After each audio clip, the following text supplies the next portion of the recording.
Sir संचालक का मोहन भागवत जी का व्याख्यान, इस पर दुनिया भर की नजरें शुरू हो चुका है। प्रमुख अतिथि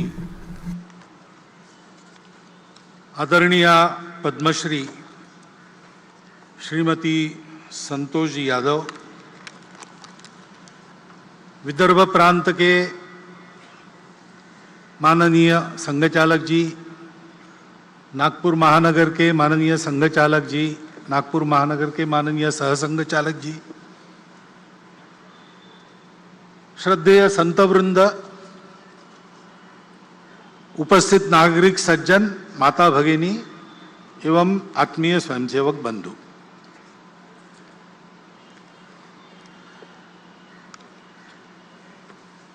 नौ दिन रात्रि शक्ति की उपासना करने के पश्चात विजय के साथ उदित होने वाली आश्विन शुक्ल दशमी के दिन हम अपने इस विजयादशमी उत्सव को संपन्न करने के लिए यहां पर उपस्थित हैं। शक्ति सारी बातों का आधार है। शक्ति शांति का भी आधार है। शुभ कामों को करने के लिए भी शक्ति चाहिए।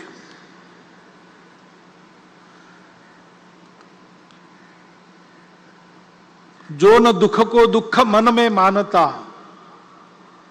धूल सुख की खोज की ना छानता, मोह आकर्षण भरे इस विश्व में राह अपने ध्येय की पहचानता, दूसरों के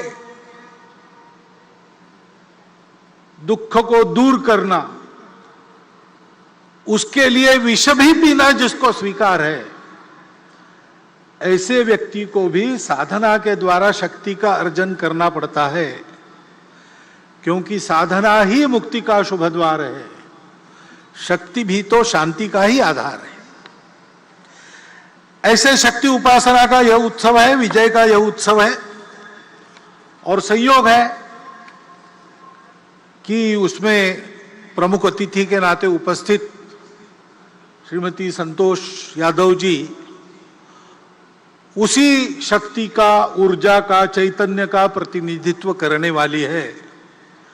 गौरी शंकर की ऊंचाई को 2 बार उन्होंने पाटा है। संघ के कार्यक्रम में ऐसे समाज की जो कर्तृत्व संपन्न, प्रबुद्ध, सबके लिए आदर्श उपस्थित करने वाली माता भगिनी है, उनको निमंत्रित करना, उनका उपस्थित रहना, उनका प्रमुख अतिथि बनना, यह डॉक्टर साहब के समय से ही चलता आ रहा है।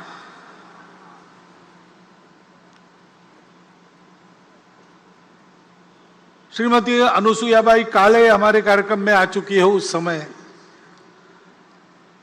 भारतीय महिला परिषद, इंडियन वुमेन्स कॉन्फ्रेंस की उस समय की अध्यक्षा राजकुमारी अमृत कौर भी यहां के शिविर में आ चुकी है।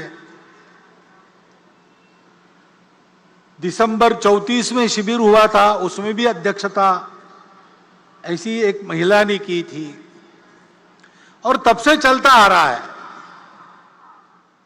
इमरजेंसी के बाद अकोला शहर के भी एक उत्सव की अध्यक्षा, मैं वहां प्रचारक था उस समय, तो कुमुत्ताई रांगणेकर जी, औरंगाबाद की रहने वाली, उन्होंने विजयादशमी उत्सव का प्रमुख अतिथि पद भूषित किया था। क्योंकि संपूर्ण समाज को संगठित करना है, तो समाज तो दोनों से बनता है। हमारे यहां यह दृष्टि है, पुरुष श्रेष्ठ की महिला श्रेष्ठ, ऐसा वाद हम नहीं करते, क्योंकि हम ये जानते हैं कि दोनों के बिना समाज नहीं बनता, दोनों के बिना सृष्टि नहीं होती। ये दोनों परस्पर पूरक है। ये हमारी भारतीय दृष्टि है। दोनों का काम है और दोनों का काम परस्पर पूरक है। इसलिए व्यक्ति निर्माण का काम करने वाली शाखाएं तो संघ की अलग, राष्ट्र सेविका समिति की अलग, महिलाओं के लिए उनकी चलती है, पुरुषों के लिए हमारी चलती है। लेकिन समाज के बाकी सारे कामों में पुरुष महिला एकत्र मिलकर काम करते हैं, यह चलते आ रहा है।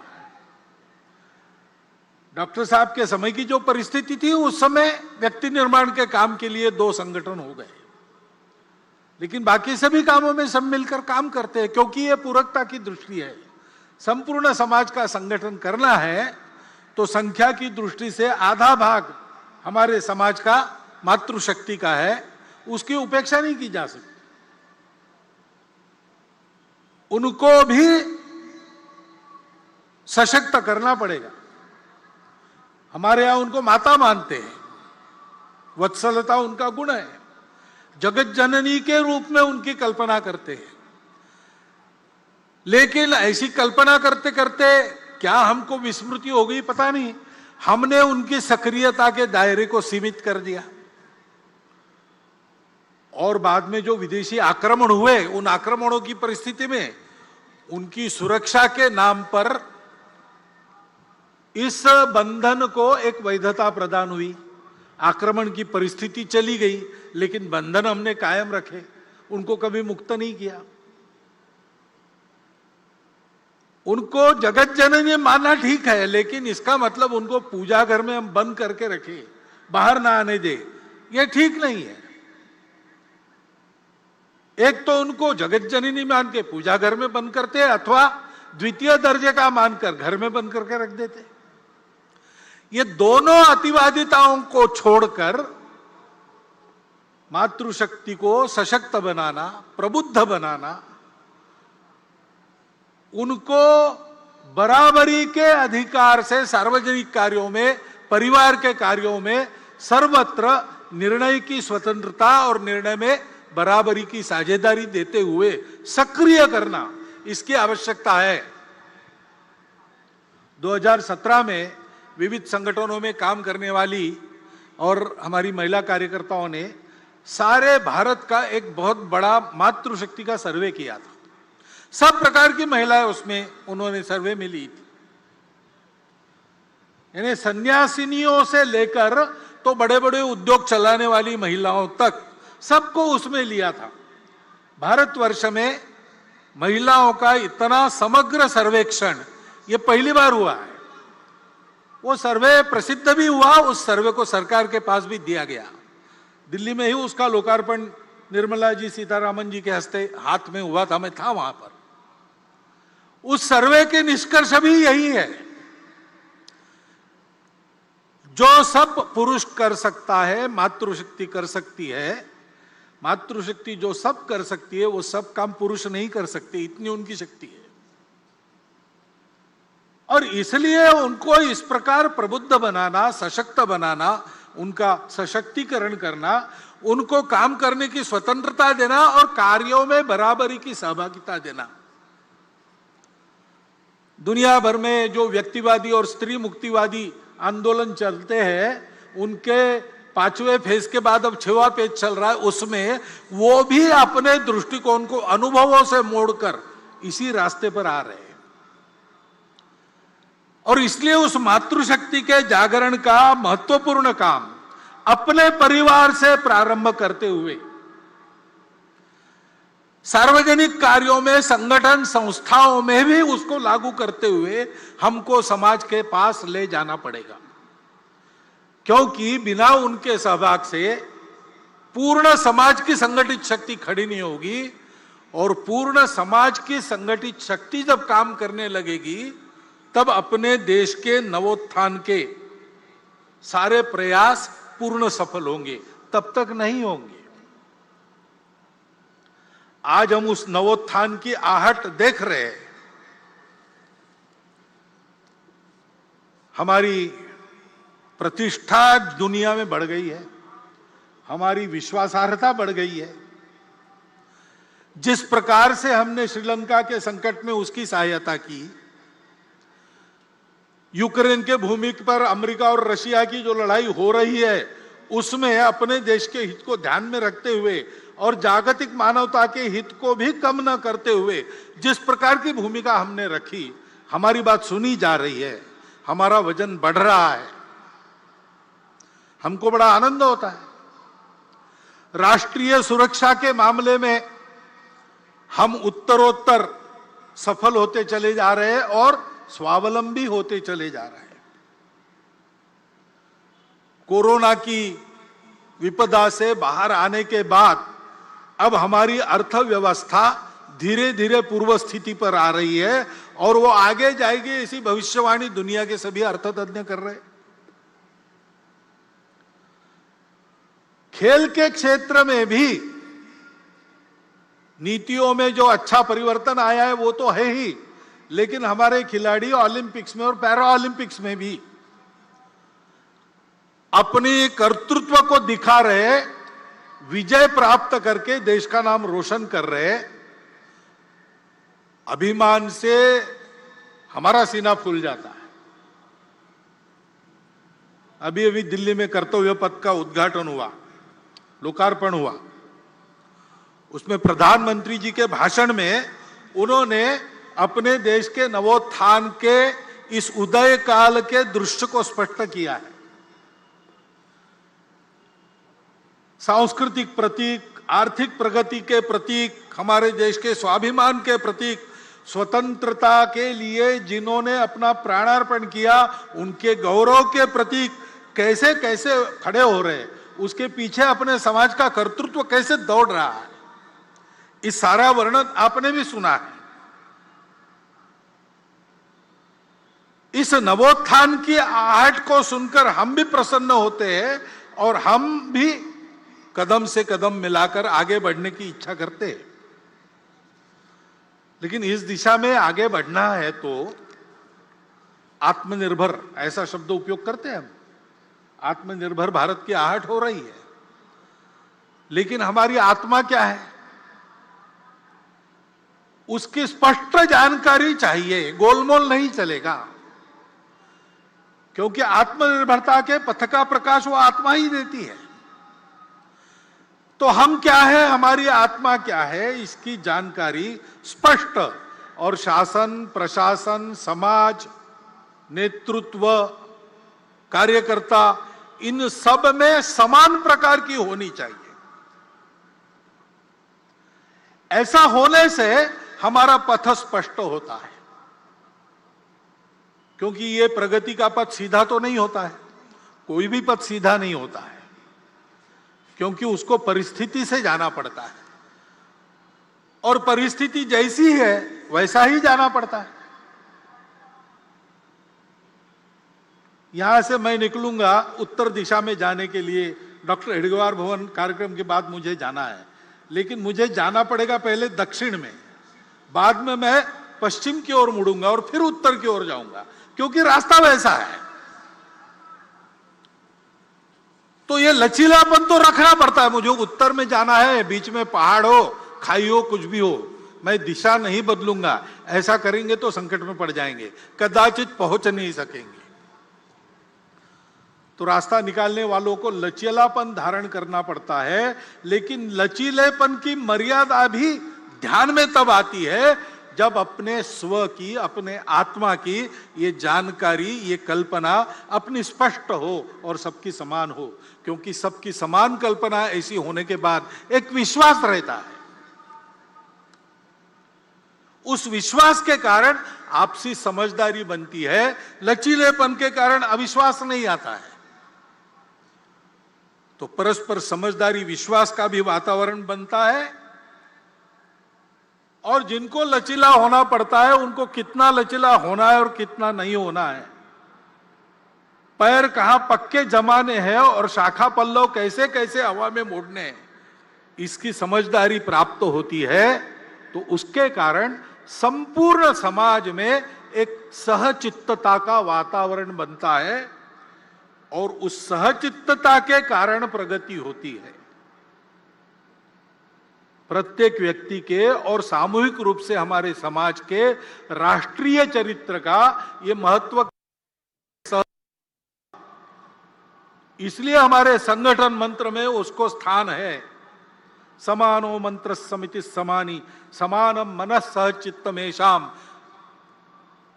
समानम मंत्र अभिमंत्रमेवा। सब समान कहा है, चित्त अलग अलग हो सकता है, इसलिए वहां साथ मिलकर चलने का निश्चय यानी सहचित्तता, इसको बताया है। उस सहचित्तता के वातावरण में सबको साथ लेकर हमको चलना है। और जैसा मैंने कहा, चलना है तो चलते समय कठिनाई आती है, बाधाएं आती है। दो प्रकार की बातों से साधारणतः सावधान रहना पड़ता है। पहली बाधा तो हम खुद रहते हैं। गतानुगतिकता स्वभाव की वो बाधा उत्पन्न करती है। रूढ़ि प्रियता के कारण वो बाधा आती है। समय बदलता है, समय के साथ बहुत कुछ बदलता है। समय के साथ मनुष्य का ज्ञान भी बढ़ता है और अज्ञान के कारण कुछ बातों की समझ जो थी वो समाप्त होती है, उसके जगह दूसरी नई समझ आती है। उसके अनुसार चलना पड़ता है। लेकिन रूढ़िबद्धता इस बात को रोकती है। और उसके अनुसार चलना तो है, लेकिन बदलकर चलने के चक्कर में बहुत कुछ पहले अनुभव से जो चलते आ रहा है उसमें जो शाश्वत होता है, जैसे हमारी अतिथि महोदया ने बार बार सनातन संस्कृति का उल्लेख किया, वो जो सनातन शाश्वत संस्कृति के मूल्य है उनको छोड़ने से काम नहीं चलता। उसी बुनियाद पर नया युगानुकूल देशानुकूल प्रतिमानक कौन सा होगा, ऐसा विचार करके चलना पड़ता है। तो नित्य नूतन होना पड़ता है, लेकिन चिर पुरातन भी रहना पड़ता है। सनातन और नित्य नूतन ये साथ चलते हैं। बिना सनातन के नित्य नूतनता भटका देती है, कटी पतंग हो जाती है। और बिना नूतनता के, वो अंग्रेजी कविता प्रसिद्ध है, old order changeth yielding place to new, lest one good question should corrupt the world. परिवर्तन ये दुनिया का नियम है, उसके साथ चलना पड़ता है, लेकिन उसके साथ चलते चलते भटक न जाए, इसलिए सनातन पर पैर पक्के रखने पड़ते हैं। ये करने से मन की गतानुगतिकता हमको रोकती है। हमको उससे बाहर आकर अपने उस सनातन संस्कृति के मूल्यों का युगानुकूल देशानुकूल अभिव्यक्ति करने वाला रूप क्या है, संपूर्ण दुनिया से जो आता है उसमें भी लेने लायक क्या है, उसको देशानुकूल कैसे बनाते हैं, ऐसा विचार करना पड़ेगा। दूसरे प्रकार की जो बाधा है, सनातन मूल्यों का क्षरण न हो, ये देखकर चलते समय और भी एक बाधा है, वो बाहर से आती है, जो भारतवर्ष की प्रगति को होने नहीं देना चाहते। उसलिए भारतवर्ष के समाज में किसी प्रकार का सद्भाव सामंजस्य जो नहीं चाहते, जिनके स्वार्थों को मार मिलेगी ऐसा उनको डर लगता है, ऐसा होने से वो सारी शक्तियां बाधा उत्पन्न करती है।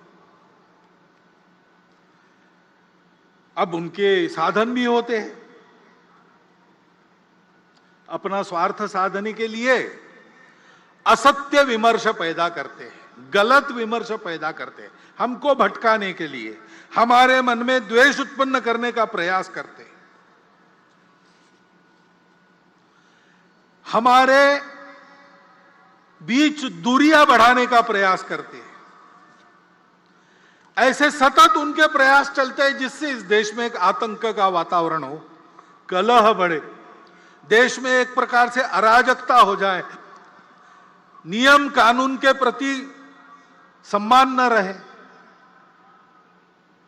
किसी को और कोई बंधन न रहे, डर न रहे, अनुशासन न रहे।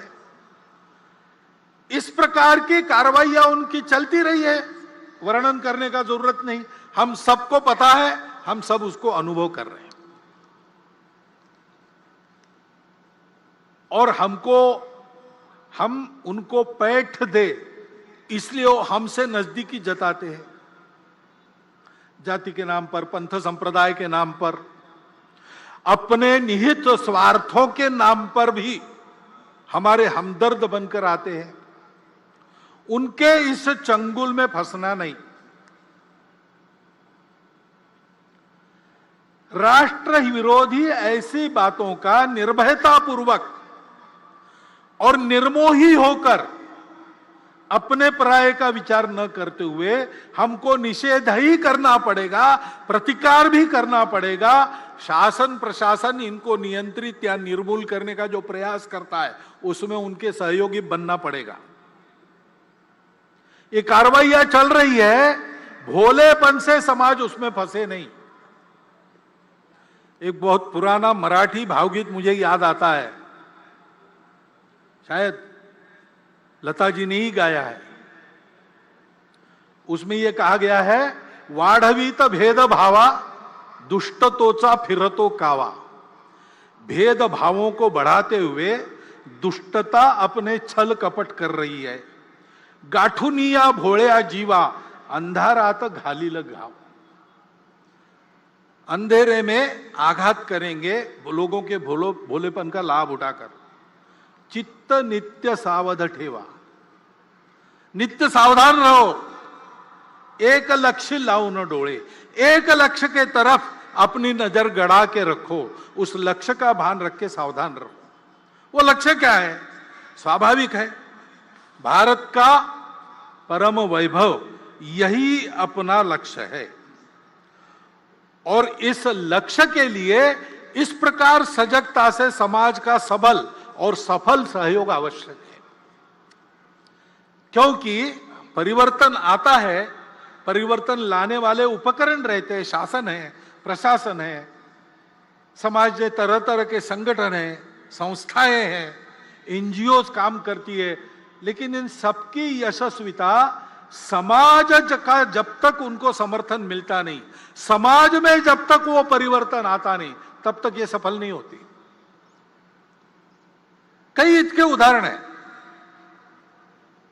अब कई बार हम लोग मातृभाषा माध्यम, हमारे बच्चे अपनी भाषा को भूल रहे, आजकल लोगों को समझ में नहीं था, तकरार करते, ये भी कहते हैं नीति में चाहिए, नीति में चाहिए। अब नई शिक्षा नीति आई, उसके तहत उच्च शिक्षा तक धीरे धीरे मातृभाषाओं का आगमन हो रहा है। आगे चल के लागू हो जाएगा, पुस्तकें भी तैयार हो जाएगी, पढ़ाने वाले भी तैयार हो जाएंगे। लेकिन क्या हम अपने बच्चों को मातृभाषा माध्यम में पढ़ाने के लिए भेजते हैं? कि एक जो मिथक चलता है, करियर के लिए अंग्रेजी आवश्यक है। करियर के लिए अंग्रेजी आवश्यक नहीं है। मैं अकेला ये नहीं कहता हूं। पुणे में एक प्रदीप लोखंडे जी है, सप्रेम नमस्कार विनंती विशेष, ऐसा उनका नाम पड़ा है। क्योंकि उनकी एडवर्टाइजमेंट एजेंसी थी, तो मार्केट सर्वे करने के लिए वो हर गांव के सरपंच कोतवाल को पत्र भेजते थे कि आपके यहाँ बाजार है क्या, उस बाजार में लोग क्या खरीदते हैं क्या नहीं खरीदते, उनसे जानकारी लेते थे। उनका डाटा इतना समग्र और पूर्ण है कि उस समय महाराष्ट्र सरकार भी उनसे डाटा लेती थी अगर आवश्यकता पड़ी तो। उन्होंने 6वीं क्लास में स्कूल छोड़ दिया था और वो पुणे में आके एक छापखाने में काम करने लगे। करते करते उन्होंने अपनी शिक्षा भी की, बीकॉम हुए, अपनी एडवर्टाइजमेंट एजेंसी निकाली और इतने बड़े हो गए। वो मुझे मिले थे, वो भी यही बता रहे थे। वो कह रहे थे, भागवत जी आप भाषण करते हो, जो बड़ा प्रकाशित वगैरह होता है, तो आप एक बात कहो भाषण में, ये बताओ कि अंग्रेजी करियर के लिए आवश्यक नहीं है। करियर जिससे बनता है वो बातें अलग होती है। और आज देखेंगे तो मूर्धन्य अपने देश के जिस क्षेत्र में जितने व्यक्ति है, लगभग सब लोग 80% मैट्रिक तक तो मातृभाषा में ही पढ़े।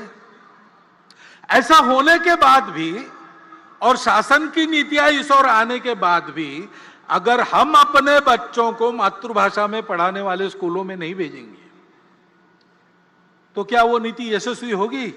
और केवल मांग करने से होगा? मातृभाषा की चर्चा तो हम बहुत करते हैं, क्या सब जगह अपने हस्ताक्षर हम अपनी मातृभाषा में करते हैं? क्या हमारे घर पर जो नाम फलक टंगा है, नेम प्लेट, उस पर हमने अपना नाम, अपने कुल का नाम मातृभाषा में लिखा है? अपने घर के कार्य प्रसंगों के निमंत्रण हम भेजते हैं, अपने परिचित मित्र लगभग सब 90% तो भारत के ही होते हैं, रिश्तेदार भी भारत के ही होते हैं, क्या वो हम अपनी मातृभाषा में उनको भेजते हैं? अपने से जब ये परिवर्तन समाज करता नहीं, तब तक मातृभाषा की नीति कैसे सफल होगी? शिक्षा नीति में, और हम कहते हैं संस्कार आजकल नहीं मिलते, संस्कार आने चाहिए, सुसंस्कृत देशभक्त नागरिक बनने चाहिए, लेकिन अपने पाल्यों को स्कूल में भेजते समय हम क्या बताते हैं? ऐसा पढ़ो कि अधिक कमाओगे, ऐसा बताते हैं कि ऐसा पढ़ो कि देश के उत्तम नागरिक बनोगे, ऐसा बताते हैं।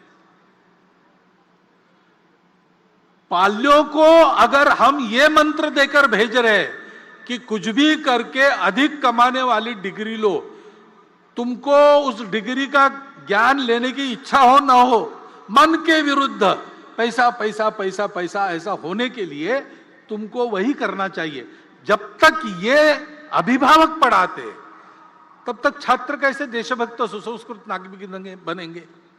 वो तो पैसा कमाने वाली मशीन ही बनना चाहेंगे। शुरू समाज से होती है सारी बातें। संस्कार भी समाज में, घर में अभिभावक देते हैं, सामाजिक आयोजनों में और माध्यमों के द्वारा, जननेताओं के द्वारा संस्कारों का वातावरण होता है। केवल विद्यालय महाविद्यालयीन शिक्षा में संस्कार नहीं मिलते। हमको परतंत्र बनाने वाली शिक्षा जब शासन के संपूर्ण आशीर्वाद से लागू थी स्वतंत्रता के पूर्व, तो हमारे स्वतंत्रता के लिए हमारी सनातन संस्कृति के आधार पर नए भारत की कल्पना करके संघर्ष करने वाले सबके सब लोग उसी शिक्षा पद्धति में से निकले। लोकमान्य तिलक कहां पढ़े थे? गुरुकुल में नहीं पढ़े थे।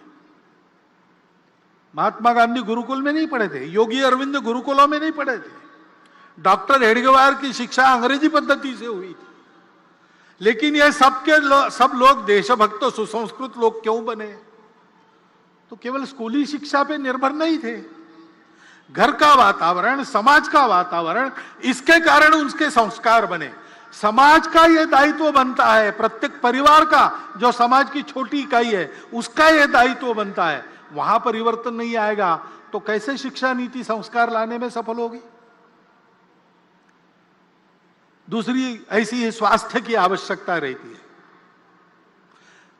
हम चाहते हैं, हमारा प्रस्ताव भी है, आप सबकी इच्छा है कि सबको सुलभता से मिले, सस्ते में मिले, और समग्र विचार करके, सभी पाखियों का विचार करके जिसको जो लागू होता है ऐसा देने वाली, एक शब्द चलता है प्लूरोपैथिक, ऐसी चिकित्सा पद्धति, ऐसी चिकित्सा व्यवस्था सरकार करे। ठीक है, लेकिन स्वास्थ्य केवल उपचार पर निर्भर नहीं रहता। बीमार होने पर उपचार की बात है, बीमार न होने के लिए कुछ करना पड़ता है। इलनेस की व्यवस्था हमारी अपेक्षा ठीक है, लेकिन वेलनेस का काम हमको भी करना पड़ता है। अब सरकार के नीति के कारण और उनके आशीर्वाद से भी योग की बात रूढ़ हो रही, सब लोग योगासन करें ऐसा प्रयास चल रहा है। संयम की आदतें, सार्वजनिक स्वच्छता की आदतें, इन सारी बातों में शासन की नीति तो अग्रसर हो रही। हमारी आदतें बदली है क्या? हम अपना कचरा कहां पर डालते हैं? हम अनावश्यक कचरा करते हैं क्या? अपने पर्यावरण को, अपने घर के परिवेश को स्वच्छ रखते हैं कि नहीं रखते? हमारी स्वयं की आदतें स्वच्छता की है कि नहीं? कितनी बातें सोचनी पड़ेगी। समाज जब तक सहयोग नहीं करता, व्यवस्था यशस्वी नहीं होती। केवल डॉक्टर अंबेडकर साहब ने कहा था कि संविधान के द्वारा सबको आर्थिक स्वतंत्रता और राजनीतिक स्वतंत्रता का लाभ हुआ है, परंतु वो पूरा का पूरा मिले, अमल में आए, इसलिए सामाजिक स्वतंत्रता की आवश्यकता है और वो समाज की लानी पड़ेगी। कानून नियम तो बने, बाद में भी बने और आज भी बन रहे हैं। समाज में विषमता का निर्मूलन हो और समता को लाया जाए, यह उद्देश्य बताकर, यह उद्देश्य बनाकर भी नियम कानून तो बन रहे हैं, लेकिन विषमता रहती कहां है? विषमता तो हमारे आपके मन में रहती है। ऊपर ऊपर का इलाज होने से क्या होगा? अंदर तो नासूर सड़ता रहेगा, और इसलिए मन से उसका निर्मूलन होना चाहिए। समाज मन से विषमता चली जानी चाहिए, उसके लिए हम सबको काम करना पड़ेगा। मैं और मेरा कुटुंब, इसके मित्र, हमारे आसपास समाज में जितने प्रकार बाकी लोग मानते हैं, जाति मानते होंगे, भाषा मानते होंगे, पंथ संप्रदाय मानते होंगे, सब में मेरे अपने मित्र रहेंगे, जिनका मेरे घर और मेरा उनके घर आना जाना रहता है। सब वर्गों में ऐसे कुटुंब हमारे कुटुंब के मित्र रहेंगे, जिनके यहाँ हमारा आना जाना, उनका हमारे यहाँ आना जाना, उठना बैठना, खाना पीना, ऐसे संबंध है। और सामाजिक स्तर पर कम से कम मंदिर, पानी, स्मशान सबके लिए एक हो। छोटी मोटी बातों को लेकर आपस में झगड़ा ना हो। ये घोड़ी चढ़ सकता और वो घोड़ी नहीं चढ़ सकता, ऐसी मूर्खतापूर्ण बातें अब समाज के आचरण से चली जाए, इसका प्रयास करना पड़ेगा। यह प्रयास समाज में होगा, हम सब लोग करेंगे, संघ के स्वयंसेवक करेंगे, समाज के सुबुद्ध नागरिक करेंगे, तब तो विषमता का निर्मूलन होगा और आर्थिक और राजनीतिक स्वतंत्रता प्रत्येक व्यक्ति तक पहुंचाने वाली सामाजिक स्वतंत्रता का लाभ हमको होगा। यह हम सबको करना पड़ेगा। आर्थिक उन्नति के लिए भी रोजगार की बात आती है। अब बहुत सारी बातें चल रही है, स्किल ट्रेनिंग हो रहा है, उद्यमिता को बढ़ावा देने वाली नीतियां आ रही है, और हम सब लोग चाहते हैं हमारी अर्थव्यवस्था कैसी हो? रोजगार उन्मुख हो, रोजगार बढ़ाने वाली हो, उपभोगवाद रहित हो, शोषण मुक्त हो, पर्यावरण की मित्र हो। सारी दुनिया आजकल ऐसा ही विकास चाहती है, हम भी चाहते हैं, परंतु हमारे जीवन से भोग वृत्ति को हमने निकाल दिया कि हमारे जीवन में संयम है। हम अपने परिवार में रहन सहन में सादगी बरतते हैं, जितना आवश्यक उतना ही खर्चा करते हैं कि अपने वैभव का प्रदर्शन करने के लिए लुटाते हैं। हमारी प्रवृत्ति क्या है? हम इसकी चिंता करते हैं कि नहीं कि मेरे करने में, मेरे अपने लिए कमाने में किसी का शोषण न हो। योग कर्मसु कौशलम गीता में कहा है, और तथागत ने कुशलस्य उपसंपदा कहा है। वो कुशलता ये है, अपना जीवन चलाना, दूसरे किसी के जीवन को हानि बिना पहुंचाए। ये हमारी परंपरा है। क्या हमारे जीवन में वो आई है? बीच में चली गई, हम स्वार्थी बन गए। उस स्वार्थ को अपने मन से हटाकर हमने इस आचरण को अपनाया नहीं, तो शोषण मुक्त अर्थव्यवस्था कहां से आनी? रोजगार यानी केवल नौकरी, और नौकरी के पीछे ही भागेंगे, और वो भी सरकारी हो, और बने तक मेरे घर के पास हो ऑफिस। ऐसा सब लोग दौड़ेंगे तो नौकरी कितनी दे सकता है? सरकारी और प्राइवेट मिलाकर किसी भी समाज में 10, 20, 30% ज्यादा से ज्यादा नौकरियां होती है, बाकी सबको अपना काम करना पड़ता है। उस उद्यमिता की प्रवृत्ति बढ़नी चाहिए। स्टार्टअप्स वगैरह सरकार शुरू कर रही, सरकार उसको प्रोत्साहन दे रही, लेकिन हमको उधर जाना चाहिए। हम करते हैं तो होता है। कोरोना में हमने देखा, कोरोना में और बड़ी संख्या में 3 करोड़ से ऊपर लोगों का इधर से उधर जाना हुआ, रोजगार छूट गए, नए रोजगार नहीं बने। ऐसे लोगों को रोजगार देने का काम हमने किया, केवल संघ के स्वयंसेवक ने नहीं। कोई एक संगठन, एक सरकार, एक नेता नहीं कर सकता, लेकिन उस समय सब लोग इकट्ठा आ गए। शासन प्रशासन भी आया, समाज के सधन संपन्न व्यक्ति भी आए, उद्योग चलाने वाले लोग भी आए, संघ के कार्यकर्ता, समाज के कार्यकर्ता, सब एक हुए और सबने प्रयास किए। तो मिल गया काम लोगों को। और इस अनुभव से सीखकर जो स्वयंसेवक आर्थिक विषयों को ध्यान देने वाले संगठन में काम करते हैं, उन्होंने बाद में भी ये उपक्रम चलाया, समाज के ऐसे सब लोगों को साथ लिया, उनके साथ वो रहे, और एक एक जिला केंद्र पर उस जिला में ही जिनको काम मिल सकता है वहां के तरुणों को ऐसे रोजगार कौन से, उनका प्रशिक्षण और रोजगार देने की बात उन्होंने शुरू की। 350 जिलों में ये काम शुरू हो गया है, सब जिलों में शुरू होगा, और अभी तक बड़ा उल्लेखनीय रोजगार देने का काम उनके द्वारा हुआ है। आंकड़े मेरे पास नहीं है, नहीं तो मैं बताता, लेकिन ये मुझे मालूम है कि 350 जिलों में जिला केंद्र से ये काम शुरू हो गया है। ये हम अगर करेंगे नहीं तो अकेली सरकार और प्रशासन कितना रोजगार बढ़ा सकते? रोजगार लघु उद्योगों में, सहकारिता में, कृषि में सबसे ज्यादा होता है। ये तो अधिकांश सारे समाज के हाथ में है। समाज अगर ध्यान नहीं देता तो ये होता नहीं है। बार बार समाज समाज समाज, ये मैं क्यों कह रहा हूं?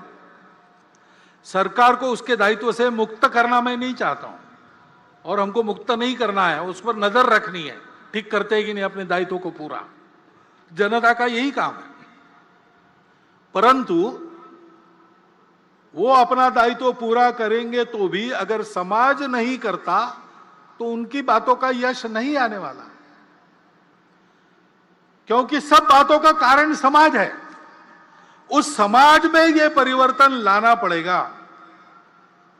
समाज बड़ा विशाल है, कुछ लोग उससे भी डरते, इतनी बड़ी जनसंख्या है, पहले उसको कम करो नहीं तो कुछ नहीं होगा। यह वाक्य पूर्ण सत्य नहीं है। ये बात सही है, जनसंख्या जितनी ज्यादा उतना बहुत ज्यादा, लेकिन यही एक बात नहीं है, क्योंकि जनसंख्या जैसे एक बोझ के रूप में देखी जा सकती है, वैसे जनसंख्या का ठीक से उपयोग किया तो एक साधन बनता है, एसेट बनता है। आज अपनी इतनी ज्यादा जनसंख्या है तो जैसे उसका वर्णन बोझ के रूप में हो सकता है, वैसे हम ये भी कह सकते हैं कि हम आज डेमोग्राफिक डिविडेंड की स्थिति में है। 57 करोड़ युवाओं की संख्या किसी दुनिया के देश में नहीं है। चीन हमारा पड़ोसी बूढ़ा हो चुका है, हम जवान रहने वाले 30 साल तक।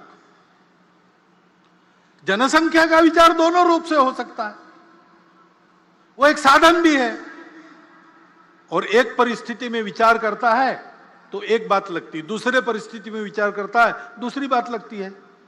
चीन की इतनी ज्यादा जनसंख्या थी, उनको बोझ लगने लगा, उन्होंने एक परिवार में एक संतान और बाद में नहीं संतान, ऐसी नीति अपनाई। बड़े कड़े प्रयास से उन्होंने उसको लागू किया। हुकुमशाह है वहां, डिक्टेटरशिप है, यशस्वी हो गए। लेकिन फिर उनके ध्यान में आ गया अब सब बूढ़े ही बूढ़े हैं, काम करने के लिए जवान कहां से आएंगे? तो अब उन्होंने 2 संतति को प्रोत्साहन देना शुरू कर दिया। हमारे यहां क्या है, हमको भी विचार करना पड़ेगा। हमारा देश 50 वर्षों के बाद कितने लोगों को खिला सकता है? उस समय समाज में काम करने वालों की कितनी संख्या चाहिए? काम न कर सकने वाले उस समय कितने रहेंगे? आज के 57% युवा 50 साल के बाद काम करने की स्थिति में रहेंगे क्या? अपने देश का पर्यावरण कितने लोगों को खिला सकता है, कितने लोगों को झेल सकता है? इतने लोगों के शिक्षा की, स्वास्थ्य की क्या व्यवस्था हम कर सकेंगे? इतने लोग काम करेंगे, रहेंगे भी, क्या क्या करना पड़ेगा?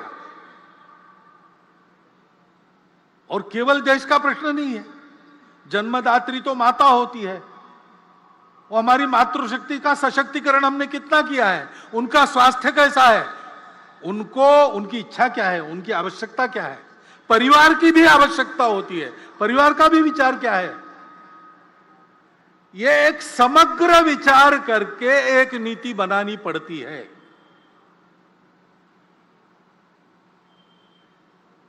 हमने ऐसी नीति बनाई, कुछ वर्षों पूर्व भारत सरकार ने बनाई, और 1 ऐसा एवरेज संतान, हमने उसको इतनी अच्छी तरह लागू किया, दुनिया को भी ये उम्मीद नहीं थी, वो आश्चर्य कर रही है। उससे भी नीचे हम आ गए 2 तक।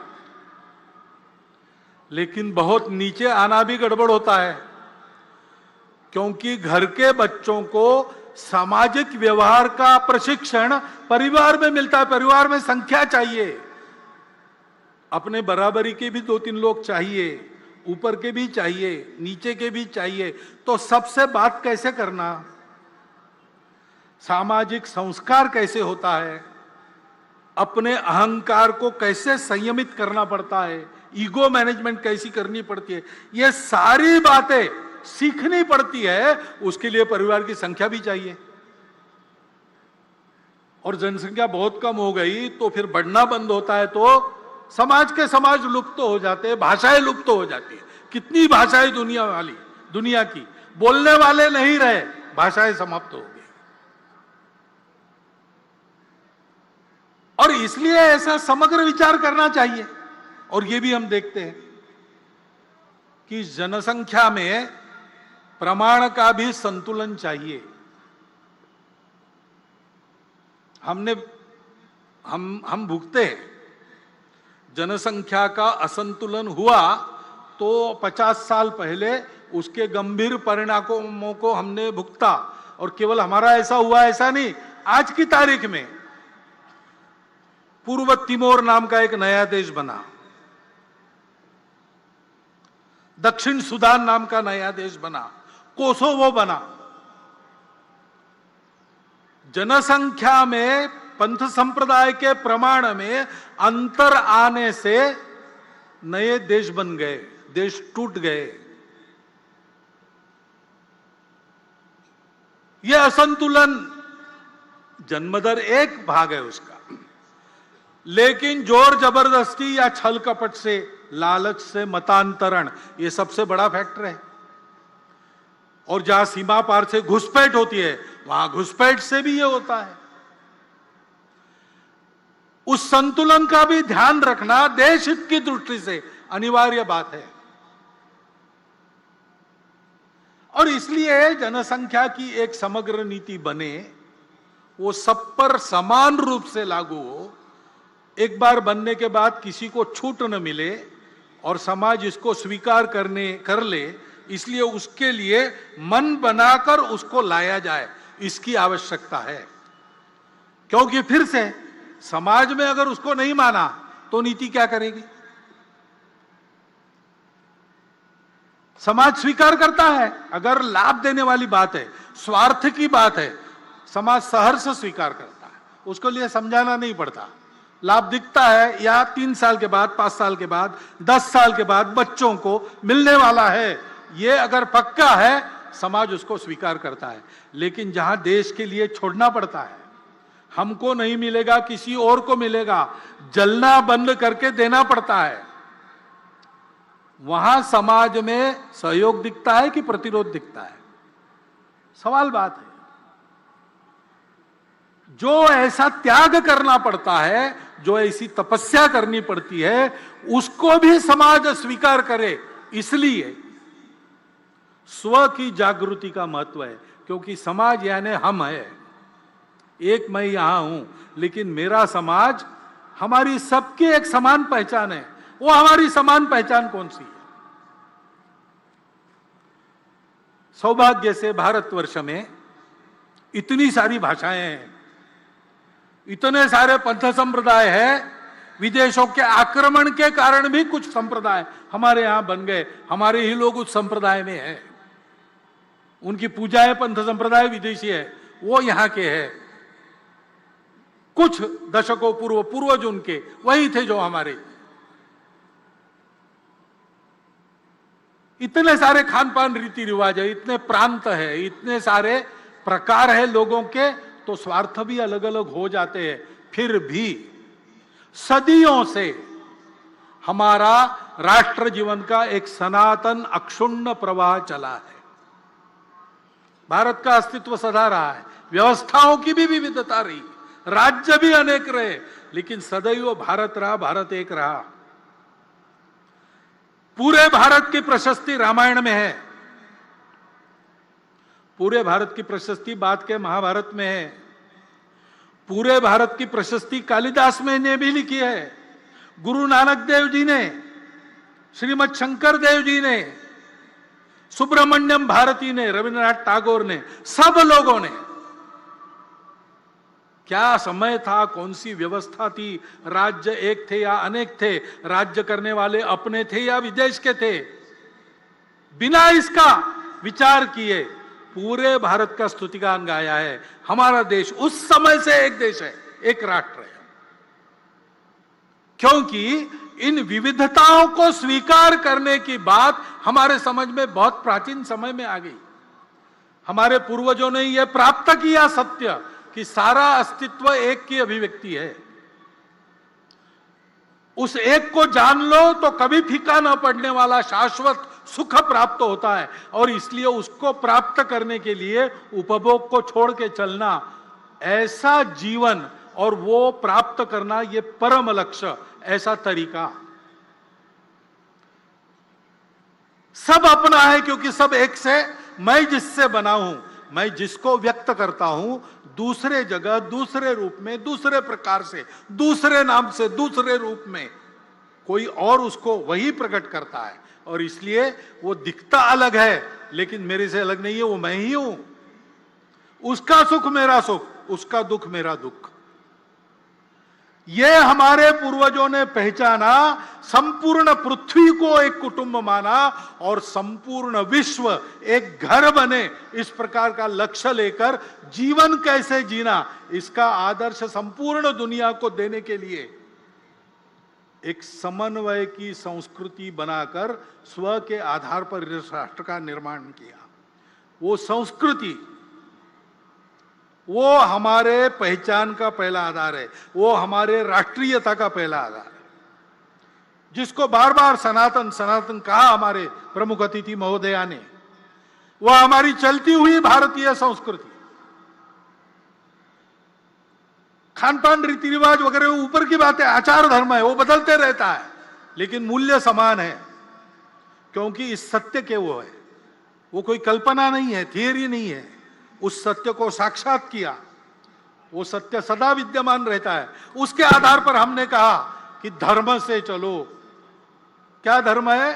सत्य, करुणा, शुचिता, तपस, बस 4 बातें। बाकी किसकी पूजा करना, किधर पैर करके सोना, कौन सा कपड़ा पहनना, कब क्या खाना पीना, आचार धर्म है, देश काल परिस्थिति के अनुसार बदलता है। जो चलता है वो रखो, जो बदलना है वो बदलो, परंतु जो भी करोगे, जिस किसी नाम रूप से करोगे, वो सत्य होना चाहिए, सत्य से मेल खाने वाला होना चाहिए, उसमें सबके प्रति करुणा चाहिए, संवेदना चाहिए, अंतर्बाह्य शुचित्व धारण करके तुम ये विचार करोगे तो ये करुणा संभव है, ये सत्य संभव है, और उसके लिए तुमको तपश्चर्या करनी पड़ेगी। ये 4 जिसमें नहीं है, इस 4 में से एक का भी अधिक्षेप या तिरस्कार जिस बात में होता है वो अधर्म है, चाहे वो चलता आया हो।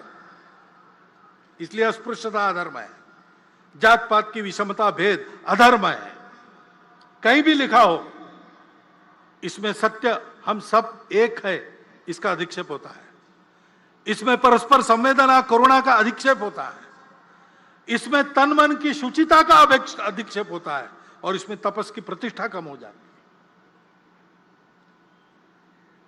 और कुछ नहीं, बस इतना चाहिए, बाकी आपकी मर्जी, इसके बाहर नहीं जाना।